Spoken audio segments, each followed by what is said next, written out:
Dr. Whaples is a research fellow at the Independent Institute, co-editor and managing editor of the Independent Review, professor of economics at Wake Forest University, and book review editor and former director of EHNet. I first came upon this book when it was shipped to the Acton Institute. We get all sorts of review copies for books, and I was intrigued by it, had it on my desk, and I was thrilled when I got asked by our communications department to interview Dr. Whaples for our podcast. If you haven't checked that out, please do. There's also a great book review of this book on the blog. In preparing for that, I took this book with me to a family reunion. I figured there'd be some downtime where I'd be able to get the reading done. And I was sitting there at a table, had the book open, and my 95-year-old grandfather came up and he saw this picture of Pope Francis on the title. And he saw the title. And he points to the book and the picture of Pope Francis and he says, "What do you think about that guy?" And I thought long and hard, and I remembered a quote from Lord Acton, which is that common report and outward seemings are poor substitutes for the truth. And I had seen and heard a flurry of newspaper reports and that sort of thing, but I always felt that I lacked the context to really evaluate where he's coming from. Pope Francis makes news, and he makes headlines. And this book is an important contribution to understanding Pope Francis in areas of agreement or disagreement we may have. And with that, I would like to introduce Dr. Whaples, and I'll look forward to his talk and give him a warm welcome. Thank you.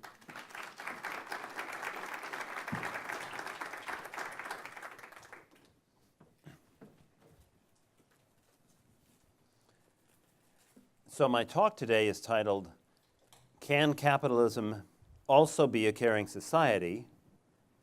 Economists engage the thought of Pope Francis, and I've structured the talk as a dialogue. Pope Francis had an encyclical that came out a couple of years ago, Laudato Si, on the care of our common home, his environmental encyclical. And he uses the word dialogue something like 20 times. And so we, in the book, saw the goal as continuing this dialogue. And I've structured this talk as a dialogue between kind of the typical economist and Pope Francis. I will supply the words of the typical economist, but you'll see, if you've got the handout, that I will, as often as possible, use exact words from Pope Francis himself, so as to not distort anything. Hopefully, I will live up to that challenge. Okay, so can a capitalist society also be a caring society? Let's begin with defining capitalism. And I guess there's a lot of definitions out there. I will use this kind of standard textbook definition. It's a socioeconomic system in which the resources, like the land, the labor, the physical capital, are owned and operated, traded for the purpose of generating profits or other gains by private individuals. So the private individuals are the ones owning the resources, acting either singly or jointly. Investment, production, pricing, the distribution of resources, goods and services are determined by the decentralized choices of individuals through markets. In a capitalist system, private property rights and property relations of individuals are protected by the law, and artificial barriers to entry into those markets are absent. So that's what I mean by capitalism. I think most of us, would roughly use that same definition.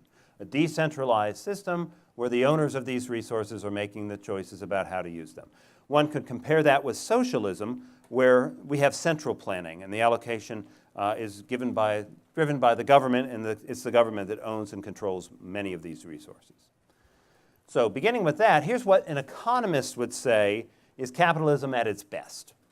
Capitalism at its best is giving us things we want, is giving us efficiency, growth, freedom, creativity. Capitalism should not be seen as a dirty word. It was meant as a dirty word when Marx used it, but it shouldn't, because actually if you think about the root of the word capitalism, capita. It means the head. It's about using your head. It's about us collectively using our head. Okay, so what does capitalism do that achieves these things? First point, capitalism helps solve three big problems. Here I'm stealing ideas from Friedrich Hayek. Capitalism solves the knowledge problem. No one in isolation can know what the resources they have are actually worth. So picture me, I'm a farmer. I live out in the middle of the sticks somewhere. I'm digging back in my land, and I come across this rock, and it's shiny, and it's pretty, and it's gold, and it looks so, and I'm like, oh, this is so pretty. I notice that it's also malleable. I can hammer this thing out. I've got a leaky hole in the roof. I could hammer this thing out, and it would be perfect as a roof for my home. And so I do that. And somebody comes by and he says, that's a really interesting roof you have. Do you realize that that is gold? Do you realize how valuable that is? I, in isolation, didn't know how valuable this thing was. But now that I interact with other people and I find out the price of this resource, I begin to see how valuable it is to other people and realize that I should probably trade this nugget of gold that I hammered out into my roof. I should probably trade it for something else and actually be able to buy a new farm, a new house, rather than just patch up that hole in my roof. And so that's kind of a hypothetical way of thinking about it. But in fact, I learned recently that the first big gold strike in the United States was in North Carolina, where I'm from. And a farmer's son found this piece of gold. They used it as a doorstop for several years until somebody came along and offered to buy it from them. Okay? So in isolation, you don't know what your resources are going to be worth. The knowledge problem. The second problem is the incentive problem. We have resources. What's to get us to use those resources wisely rather than to waste them? Right? If we own those resources, we have a much bigger incentive to use them wisely because we get the gains from them. If nobody owns them or we own them collectively, nobody really has that incentive to use those resources in their highest valued use. And then there's the learning problem. I set up a business to use my resources. I don't do so well. My bottom line is it's in the red. Profits and losses are powerful signals to people to tell them you're using these resources in ways that society values or not. If I'm earning a profit, other people will see how I'm earning the profit, and they'll start copying off me, and they'll learn ways to use their resources wisely. If I'm earning a loss, I go, boy, I better think about something else. I better think about better ways to use these. Maybe I should copy some other people who are using them more wisely. You take those three things together. A capitalist system with this private property allows us to solve the knowledge problem of how to use our resources, the incentive problem of how not to waste them, and then the learning problem of how to use them better and better over time. And that leads to point number 2. Because capitalism solved these problems so well, it accelerates technological improvements, it eliminates absolute poverty, it generates rising standards of living. Life expectancy goes up, education levels, leisure time, they all get better. The rich get richer, and the poor get richer. And capitalism can solve all of these problems without coercion. It increases freedom. It's less violent than a lot of the alternatives. It promotes cooperation and the harmony of interest. There's a harmony of interest within a firm, for example, but also across a supply chain. There's a harmony of interest between the buyers and the sellers. They're both gaining from that. Capitalism is actually a very democratic mechanism in the sense that it diffuses power rather than concentrating it in a few hands as a centralized economy would do. Now, sometimes we don't think of it that way. We think big businesses, they have all this power, but they only have power if they offer products that we want to buy. Okay? And so there's all these innovations that occur. There's inventors, there's entrepreneurs who come up with great ideas. Almost all of those gains are passed along to the consumers in what economists call consumer surplus. The economist William Nordhaus did a little study on this a few years ago and estimated that about 97.8% of the gains from innovation get passed along to consumers, and the entrepreneurs get to keep the rest, which can make some of them billionaires. But that's the tip of the iceberg. Okay. The fifth thing that capitalism does is unleash creativity. Now, we celebrate creativity in the arts, literature, science, even sports, but capitalism means creativity too.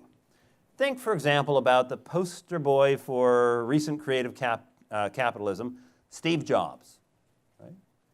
What if he had been born and lived in his father's home country? His father was from Syria.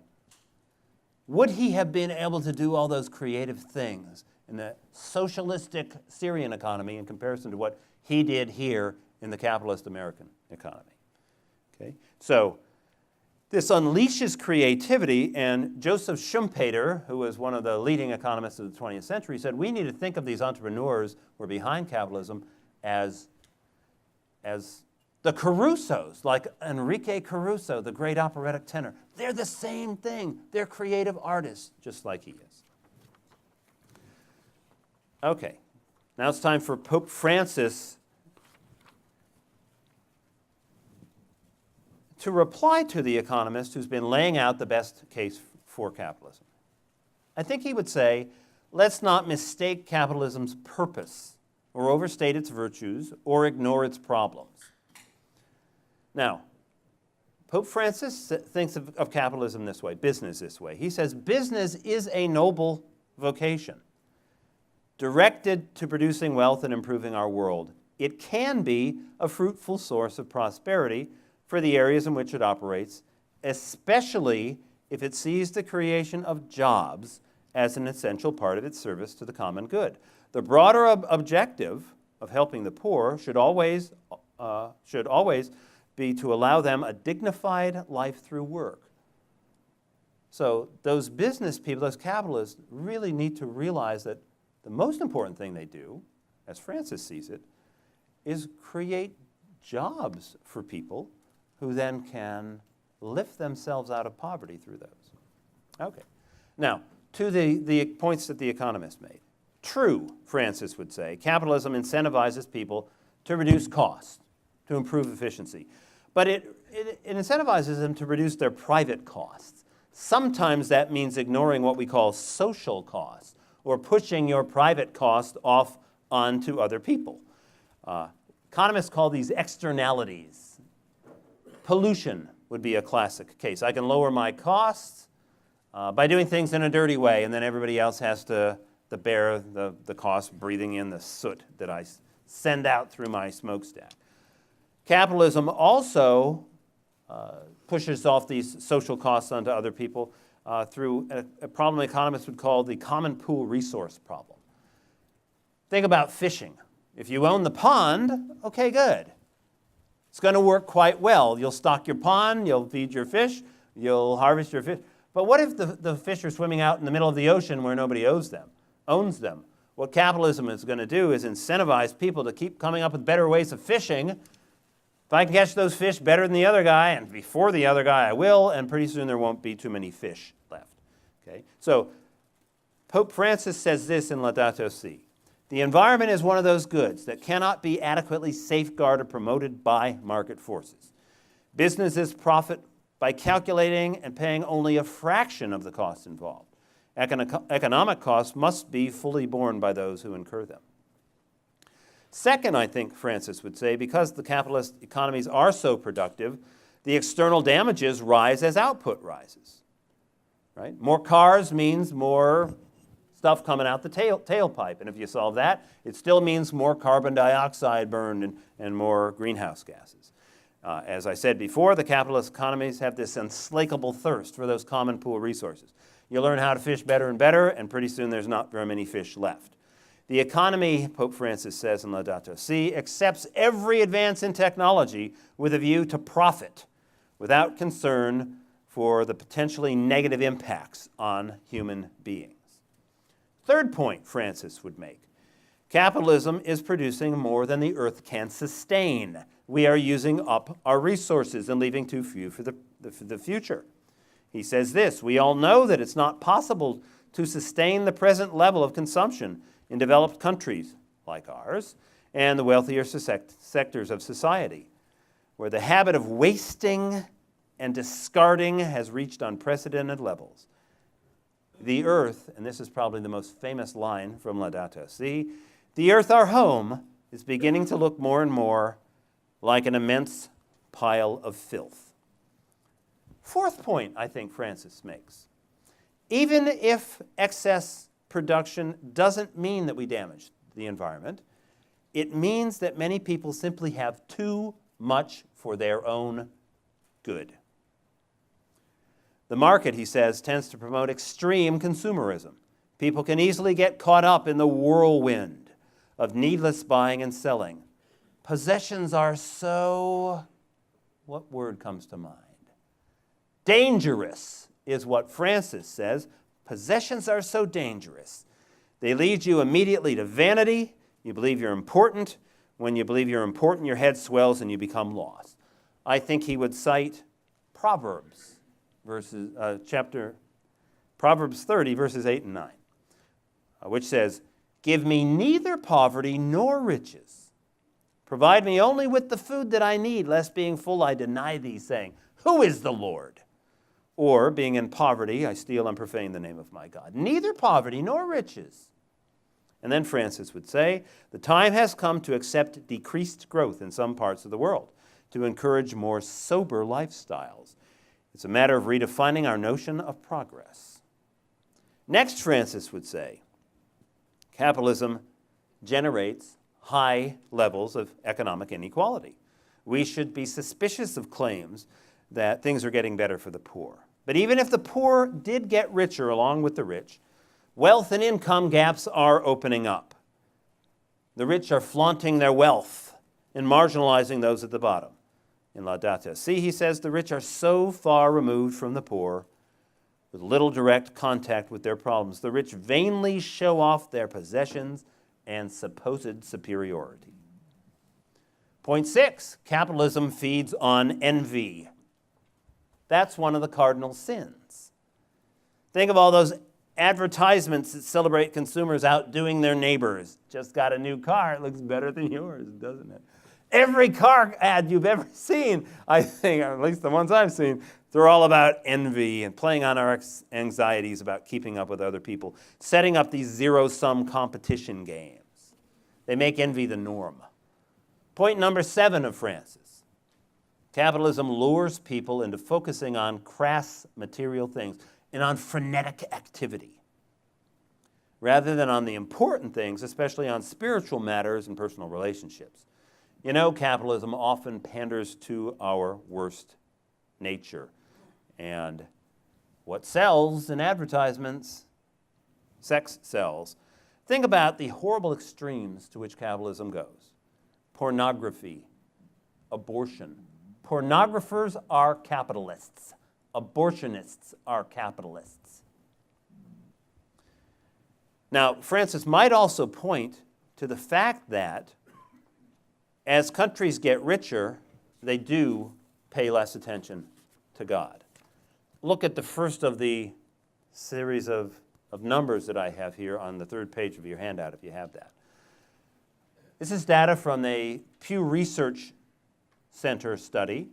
They asked people in countries around the world, is religion very important in your life? And we've got the percentage of people saying religion is very important in their life, plotted out against the income per capita in those countries. And it's obvious from a distance, from across the room. You can see the negative correlation there. In poorer countries, people say religion is important in their lives. As countries get richer, fewer and fewer people do that. The United States is an extreme outlier where still a majority of people say religion is very important, but the trend is pretty clear when you look around the world that that's what's happening. Okay, point number 8 that Francis would make. Come on, number 8. There we go. Capitalism. Oh, I'm still not done with 7. Here's a good quote from Francis. He says, how can we listen to the words of love from God, amidst the constant noise and interminable interminable, nerve-wracking distractions. In a capitalist world, throws a lot of those distractions in our way. Point number 8, capitalism overemphasizes the individual to the detriment of society. It erodes social capital and communal bonds. We become parts of just a commodity chain instead of caring about each other as individuals. He says the emphasis on success and self-reliance does not appear to favor an investment in efforts to help the slow, the weak, and the less talented find opportunities in life. Point number 9 from Francis. Capitalism tends to put a price tag on everything. Think about somebody, they ask, how much is so-and-so worth? Oh, that DeVos family, how much are they worth? I gave a version of this talk at a conference, and sitting next to me at lunch one day was Pete Coors. Pete Coors, how much is that guy? How many zeros are behind that guy's name? How many zeros are behind a minimum wage worker's name? We tend to do that, to think of how much net worth as the worth of a person. Okay? So Francis would point out that this putting a price tag on everything means that nothing is sacred. And there's a lot of things that should never be priced, never be bought or sold. Point number 10 of Francis. Workers and the poor are often exploited under capitalism. They don't get their fair share. Employers often view them as mere objects. New technology is destroying jobs, even though we are created with a vocation for work. Work is a necessity, a part of the meaning of life on this world, the Catholic Church teaches. Jesus worked with his hands in daily contact with the matter created by God, and the poor and the workers can get exploited under capitalism. Point number 11 of Francis. Capitalism is plagued by booms and busts. I don't think I need to amplify on that one too much. And point number 12, capitalism is plagued by cronyism and rent-seeking, business capturing the state to do its own bidding. Okay, so we had the economists lay out the best-case scenario for capitalism, and the Pope has come back and pointed out some pretty prickly issues. What would the economists say back? Because this is a dialogue. I think the economist's reply is to say, let's not mischaracterize capitalism, overstate its problems, or ignore its real achievements. And so the last point of Francis was capitalism is plagued by cronyism. And I think the economists would say, that's not real capitalism. And that's not the kind of capitalism I want to defend. That's the kind of capitalism you see practiced in some countries. Argentina would be a case in point. And Acton's own Sam Gregg has a chapter in our book all about the Pope's Argentine roots and how that affects his vision of capitalism. But that's not true capitalism. That's the state and getting the power, and that's tending toward socialism, even though there's still people owning some things. So let's return back to a true capitalism where there are not government laws keeping new competitors out. So the economists would say some of the Pope's points have misstated things that are going on in the environment. Economists agree that those who benefit from pollution should bear the full cost. But you know who benefits from pollution? I do. I'm benefiting from pollution right now. I'm in a room with lights and nice, cool air conditioning. And that's being generated by your local utility company. We together are generating that pollution. So we together need to bear the cost if there's pollution being created. And so economists favor, if there's damages being caused by this, put a tax equal to the damages in place to make the polluters bear that cost. Capitalism, though, actually mitigates most of our environmental problems. And you can see this because private property is at the center of capitalism. And once you own private property, you have an incentive to husband it, to use it wisely, not to waste it. If you waste it now, it won't be there for you in the future. And so you want a case in point of where there's really bad environmental problems? Go to the sheet we were looking at before, and down at the bottom is a picture from the air of the island of Hispaniola. On the left, you can see Haiti. On the right, you can see the Dominican Republic. There's the border. On the left, it looks brown. On the right, it looks green. That's not an accident. Property rights are very poorly defined and protected in Haiti. There's a government that basically has been running things, and cronyism, and people realize when they have some land that at any point somebody from the government or their friends can come along and grab stuff off my land. There's nothing I can do about it. They're going to come cut my trees down. And they have come and cut trees. And so I might as well cut them down before they get a chance to. And pretty soon, it's denuded, and you have this erosion and runoff. But on the other side of the line, you can see there are the trees, because I own the land and I care about making it productive well into the future. I'm not going to cut them all down. Okay? So capitalism, with its incentives, allows us to improve the environment. Because of this long-termism, we're not actually running out of resources. Even though we use them up, we keep finding them more rapidly. Go to the very back sheet, and you can see in the middle a commodity price index adjusted for inflation starting in the 1930s, coming up to the present. This is a group of commodities including oil and wood and various minerals. And you can see that the long-term trend is down. Long-term trend is down because we've incentivized people to look for and find new kinds of resources they never did before. The fracking boom is an example of that recently. Resources that were always there, but we couldn't get at, but with the incentive of a capitalist system, you start to unlock them. Okay? And the way you really measure scarcity is by looking at the price, and the prices of those go down. Not always down, but the long-term trend. Another way is to look at the proven reserves of these things, and in fact, the proven reserves of oil and natural gas are higher now than they were 40 years ago. Point number 7 for The Economist, in reply to Pope Francis. Capitalism actually makes people wealthy enough to demand improvements in environmental quality and to create the technologies that help solve those problems.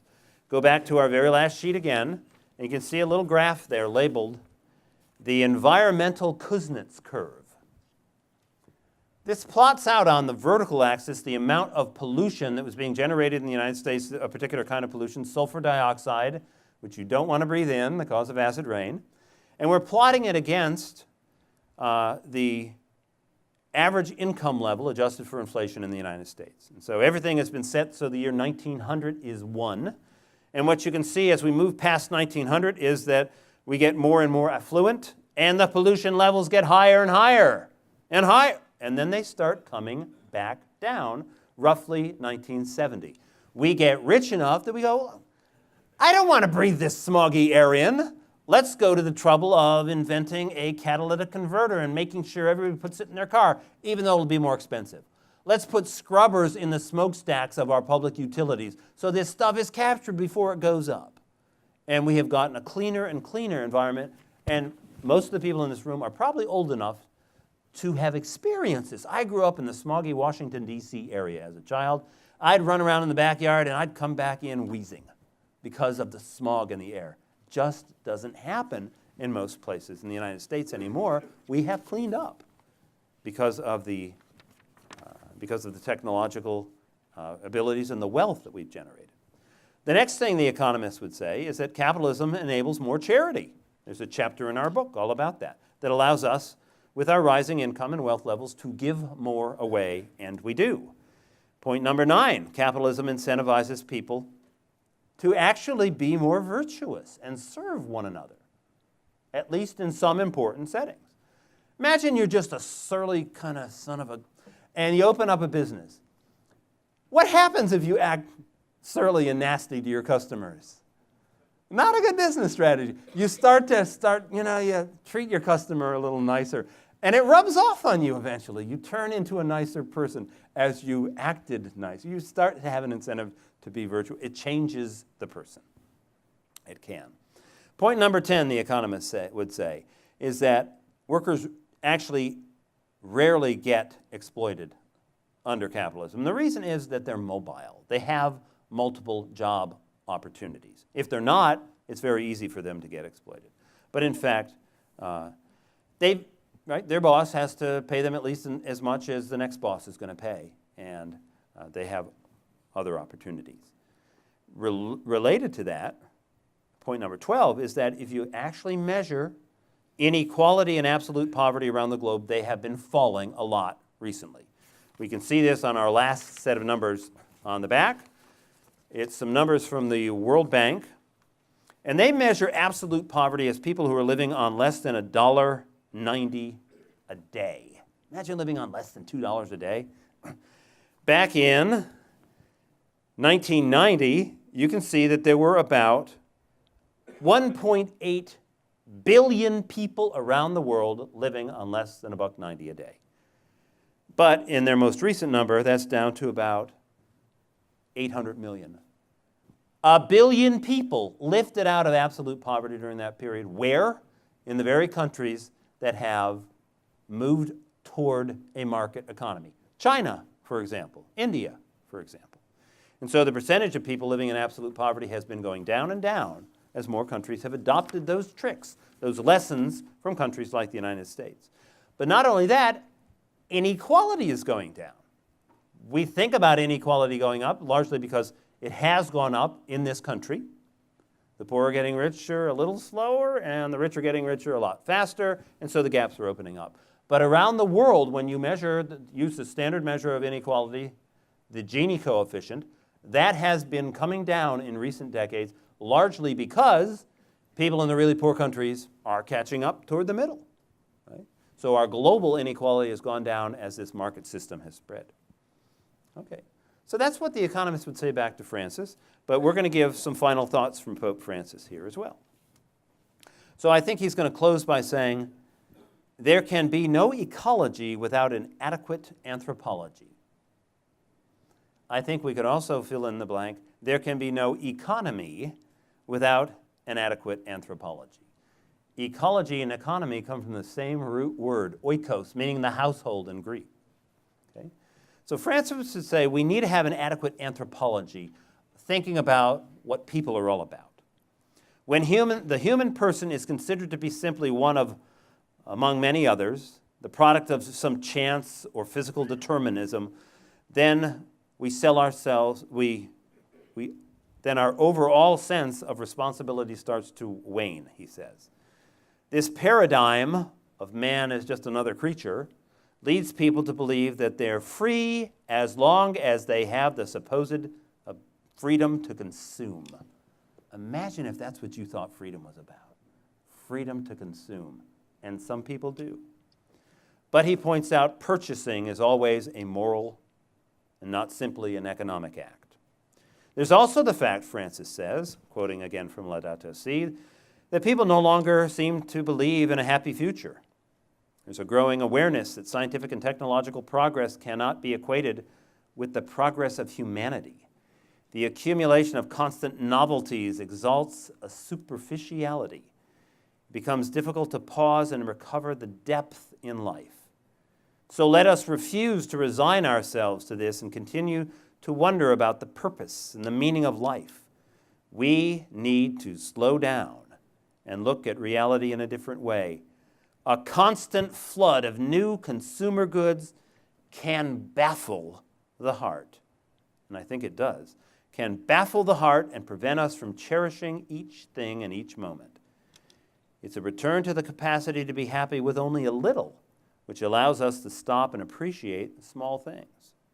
And finally, Francis would say, many people know that our current progress, the mere amassing of things and pleasures, are not enough to give meaning and joy to the human heart.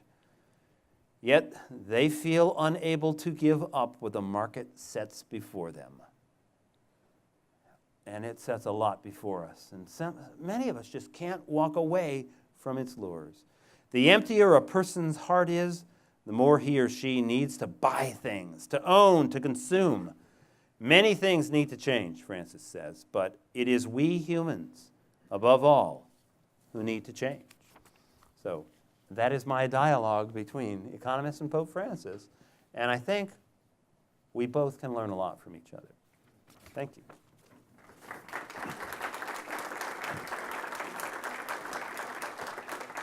And now we're going to have some questions. Yeah, we have 30 minutes for Q&A. Yep. Raise your hand, and Anna and I will bring a mic.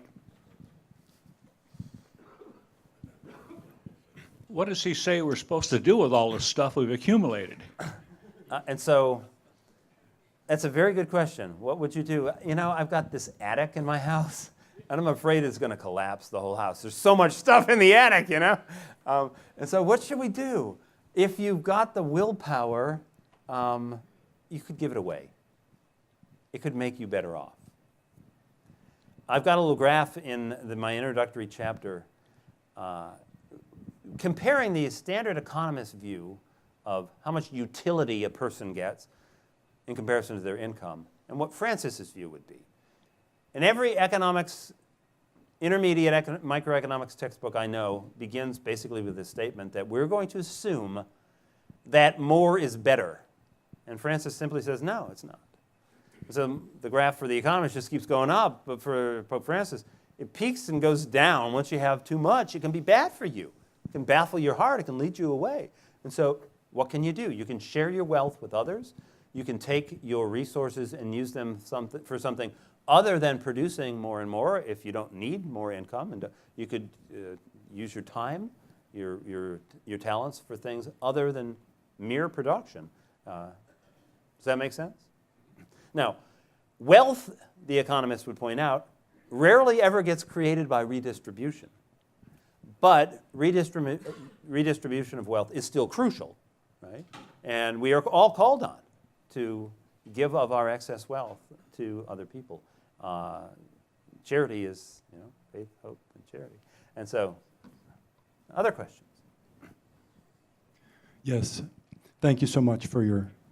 Over here. Where am I? Ah, good. I've got lights, so yeah. So Pope Francis makes some good points. Uh-huh. One answer I would say would be socialism is fed on pride. Mm-hmm. Pride is often considered the main or most egregious sin. It's the one that made Satan fall, yeah. Right. Yeah.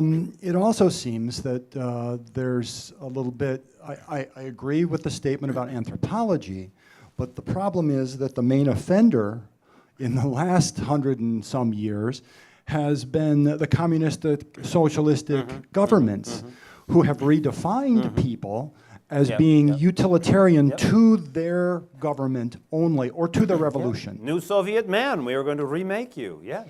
That was not capitalism. Yep. Yep. So I'm wondering if part of the call that this dialogue could lead to, because I see it happening a little bit on both sides, is, you know, our founders were very clear that we needed a healthy love for God if we were going to have a successful democracy. And I believe they were right.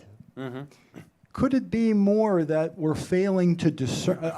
My question would be, is it a problem of discerning what that is occurring in the new technologies and the new ways of dealing with each other, that we're failing to recognize what the importance is of our love and respect for God? And that's causing problem on capital side and totally aggravating Venezuela, for instance. Yep. And so I think you are fundamentally correct in what you have said.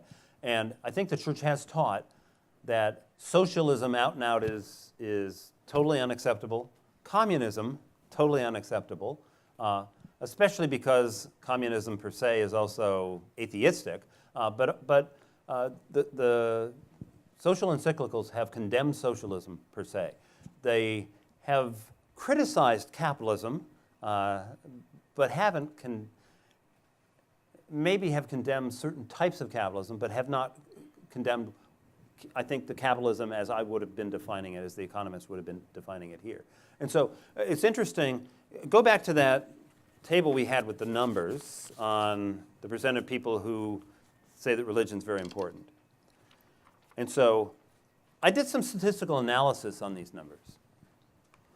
And there's 50 different countries from which we have this data. And if you put in the income levels in the countries, you would find that for a country like the United States, if we had the average world income instead of approximately the highest world income, that decreases our percent of people saying that religion is important in their life by 13 percentage points. Now, that's not necessarily causative, but assume for a moment that it is. That our wealth has cut the percentage of people saying that religion is important in their life by 13 percentage points. In my regression, I also included a variable for how many years your country has been under communism. And I found that for each year you were under communism, your percent who said that religion is important drops by a little bit more than 0.4%. So 30 years under communism will wipe out as much percentage of people saying religion is important to them as the wealth that we have had would. And of course, China, Russia, under communism for a lot longer than 30 years, which explains why some of those countries are so far down, right? And so communism, very, very, very bad. Capitalism, potentially good. More of a mixed bag. Yeah. Other questions? These are great questions.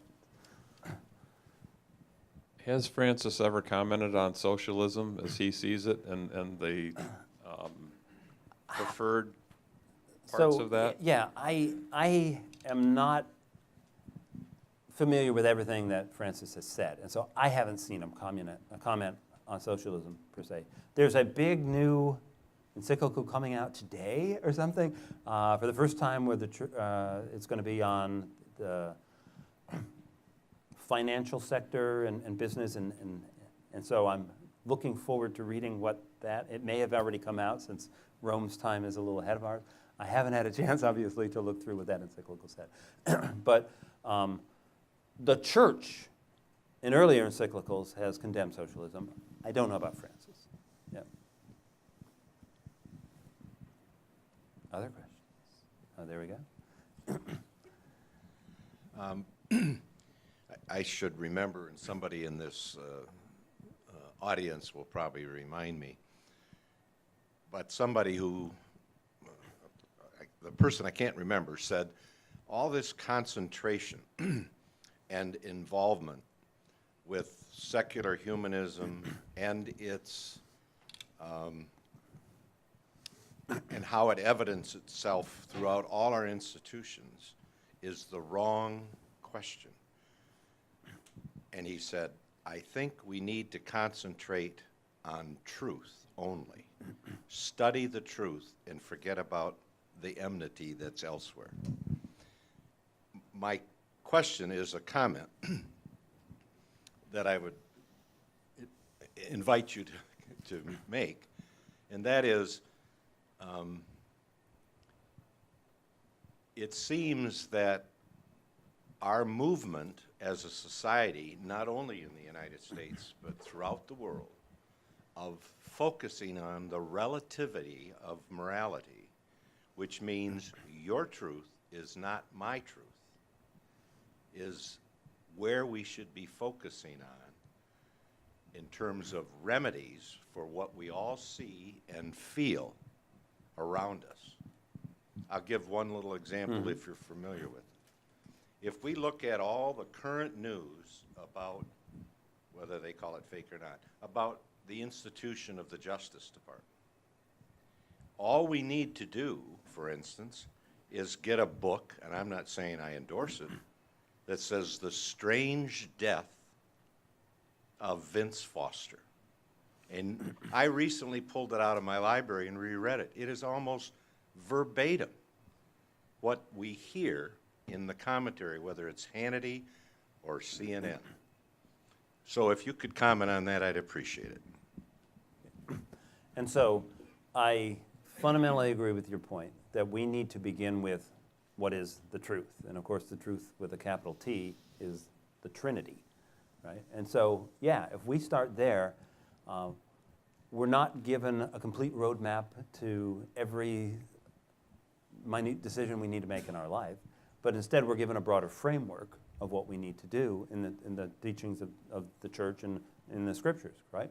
And so how we establish our economic relationships is what one would call a set of prudential judgments. And there's a lot of leeway. There's a lot of different ways to do it right. There's a lot of different ways to do it wrong. And one size will not fit all. What's best for one particular group and one particular time will not necessarily be best for another. We are called to kind of fill-in creation as part of that, as part of our lives. The principle of subsidiarity, right? We need to have decisions made at the lowest level, the closest level that can actually solve the problem. If there needs to be, if that lower level can't solve it, bring it to a higher level. Some of the problems we've talked about here need a pretty high level to help solve them, like the overfishing of the seas. Probably something international needs to be done. But most of them, I think you are entirely right, begin with the individual, right? And just correct thinking about who you are as a person. Begin with the family, begin with those things. And what you said reminded me of one other thing that I should have said to an earlier question. These numbers we were talking about, the percentage of people who say religion's important in their life. There's another study that came out just a few weeks ago where they looked at the size of government in conjunction with these numbers and found that the larger a fraction of your GDP goes to the government, the smaller the percentage of people are who say that religion's important in their lives, right? I think there's a little crowding out going there. Very good question.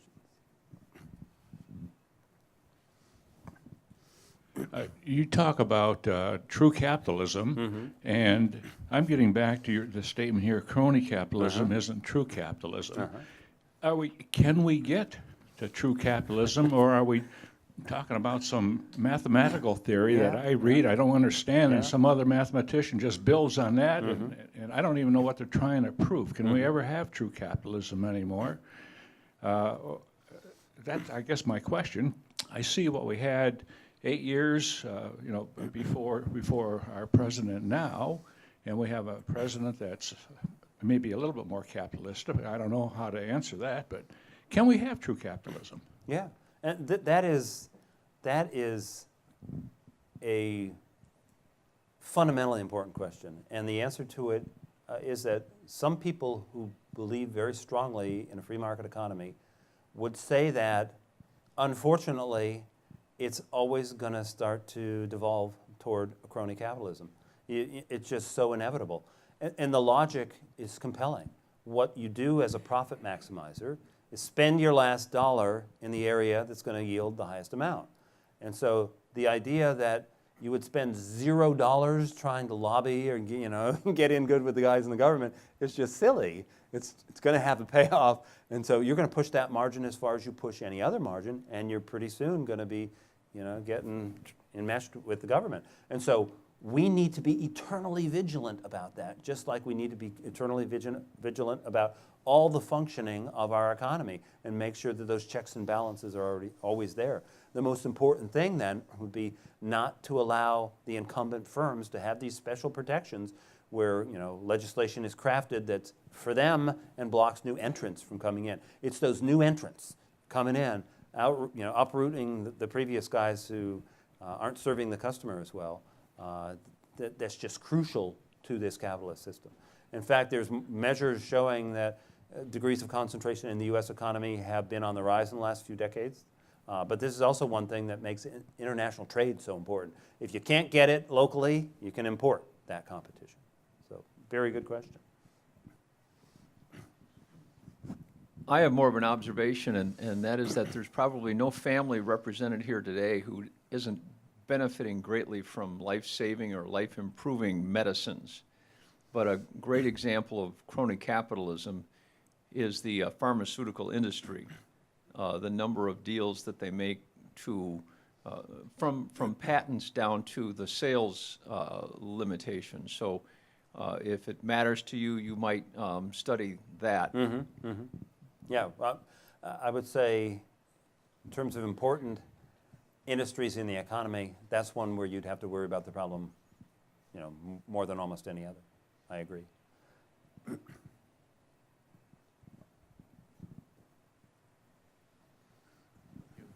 First of all, thank you so much for the handout.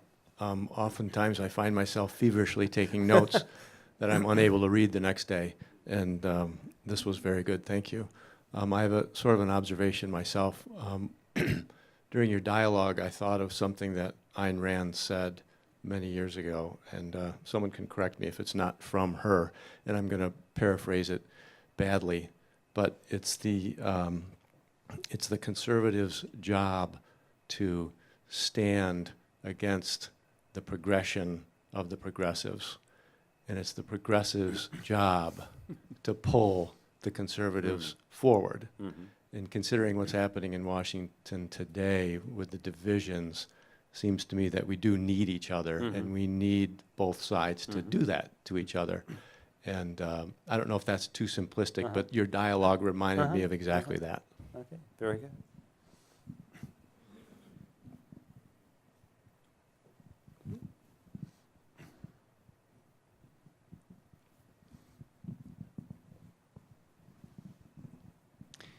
Thank you so much. I thought your talk just covered so much ground so quickly. I appreciated it. I feel like I learned a ton. I'm thinking about your first point here. I'm sorry, it's under 6. This agreement that those who benefit from pollution should bear the full cost, consumers and producers. So what stymies me about this is that it seems like if we were to propose a tax on coal and gasoline and pork and all the things that are causing sort of climate change things, and we pose the tax high enough that it might actually compensate people in the developing world who are going to bear most of the cost, probably, of climate movement, because it's going to be hardest for them to adjust. I get the sense that maybe defenders of capitalism domestically would be the first ones to stand up and say no. And so I wonder if there's any political implications of this statement that you're actually willing to stand behind in terms of sharing those costs, particularly when it's global, when it's hardest, and whether or not this is just a problem with those of us who are trying to extol the market. Are we just doing it wrong? Do we need to sort of push heavier on these things, or is there something else? Yep. And so when I teach my natural resource and environmental economics class, this type of tax, called a Pigouvian tax, is kind of central to the whole analysis. So first thing we do is kind of show that a tax set exactly equal to the damages won't entirely eliminate pollution, but you don't want to entirely eliminate pollution. You want to get back to the efficient amount of it, because there are actually benefits from polluting. You save various other costs. And there are costs to pollution. So you want to get back to that point. But then the big issue becomes measuring those harms, measuring the damages. In some cases, it's pretty easy to measure those, especially for a localized pollution, where you can, see exactly what the spillovers are, how it's harming somebody's health, how it's harming property values, those kinds of things. But the more globalized it becomes, the harder it is, but especially the big issue with carbon dioxide and other greenhouse gases is over time. So there are some who say damages from these are hitting right now. I think if so, it's not so much. But the big damages that people are worried about are coming generations from now. And so how do you discount the value of those things that are going to come far in the future into the present? And that actually opens up so many issues on which so many people can disagree for really legitimate reasons that it becomes essentially impossible to get an agreed upon damage estimate for greenhouse gases, and therefore have everybody agree what that tax would be.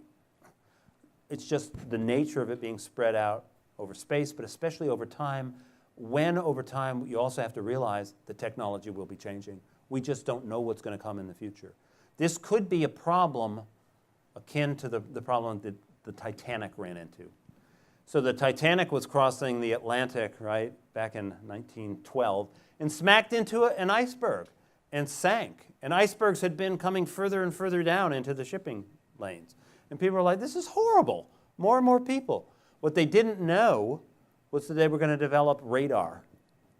What they didn't know was that airplanes were soon going to be flying over this. And we don't know if we're going to develop the equivalent of radar or some other way to undo this problem in the future. And so that one, you're not going to get agreement on.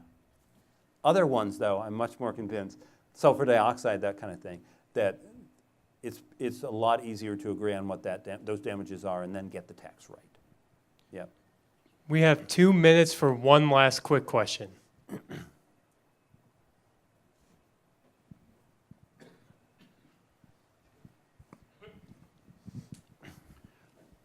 the Pope has brought the argument to your front door, perhaps we should ask him to remember what he has said at the very end. Human beings, above all, need to change. Perhaps we might take the conversation to him and suggest that he hearken to the words of the Great Commission and be about changing those lives in his own arena. And I agree, what we all fundamentally need to do is realize how important we are to God, but how insignificant we really are in the grand scheme of things, and have that humility, right, that can make you a real, true Christian. Yeah. Humility. Okay, thank you. Thank you for coming.